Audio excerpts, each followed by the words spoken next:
नमस्कार। MHD 6 के अंतर्गत आज हम रीति ग्रंथों में वीर और प्रशस्ति के भाव के विषय में चर्चा करेंगे। वीर व्यक्ति के शौर्य की प्रशंसा प्राचीन काल से होती आई है। रीति काल के कवियों ने वीरता का वर्णन नराशंसी काव्यों और पौराणिक देवी देवताओं से संबद्ध काव्यों में भी किया है। विक्रम की 10वीं शती में पश्चिमोत्तर प्रांत से विदेशियों के आक्रमण प्रारंभ हो गए, जो रीति काल तक अनवरत चलते रहे।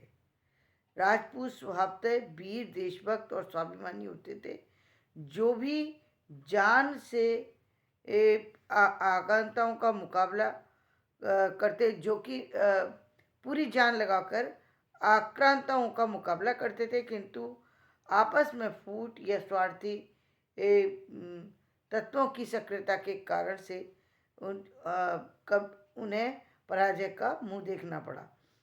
इसके अनेक उदाहरण इतिहास ग्रंथों में प्राप्त होते हैं। रीतिकाल में आदिकालीन राष्ट्राभिमानी योद्धाओं की पीढ़ी समाप्त हो गई थी। महाराणा प्रताप, शिवाजी, छत्रसाल जैसे कुछ ही वीर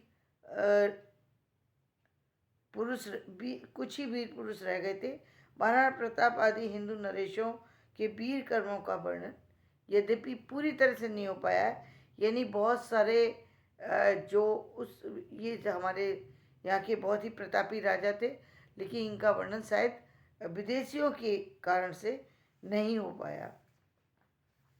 फिर भी भूषण और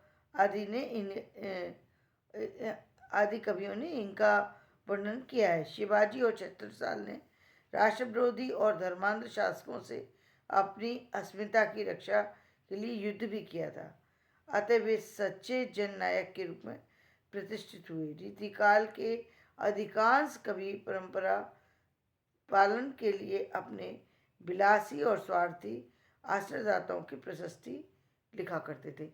ये बार बार बात जो है वो चर्चा में आती है कि जो रीतिकाल था उसमें विलासिता वापस से आ चुकी थी। आदि काल के बाद भक्ति काल में जिस तरीके से विलासिता का समापन हुआ था, उसी तरीके से रीतिकाल आते आते तक विलासिता वापस से लौट आई थी।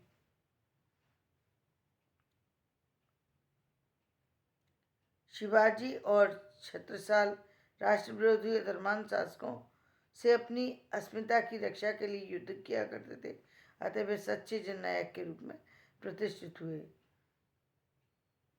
जबकि रीतिकाल के अधिकांश कवि परंपरा पालन के लिए अपने विलासी और स्वार्थी आश्रयदाताओं की प्रशस्ति लिख दिया करते थे। आचार्य केशवदास ने रतन बावनी, वीर सिंह देव चरित और जहांगीर जस चंद्रिका में वीर प्रशस्ति काव्य परंपरा का निर्वाह किया है।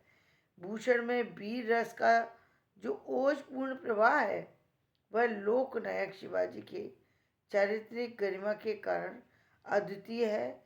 मान के राजविलास, लाल कवि के छत्र प्रकाश, सूदन के सुजान चरित, पद्माकर के हिम्मत बहादुर, प्रताप विरुदावली, जोधपुर के हमीर रासो में अपने अपने चरित नायकों की वीरता का वर्णन मिलता है। रीतिकाल में विलासिता और आत्मश्लाघा की वृत्ति प्रधान थी, यानी जो राजा थे वो अपनी प्रशंसा के ही इच्छुक रहते थे, इसीलिए वो राज दरबारों में कवि रखते थे ताकि उनके विषय में वो ज़्यादा से ज़्यादा लिख सकें, ज़्यादा से ज़्यादा उनके बारे में चर्चा कर सकें। तो धन्यवाद। मैं आज अपना वीडियो यहीं समाप्त करती हूँ।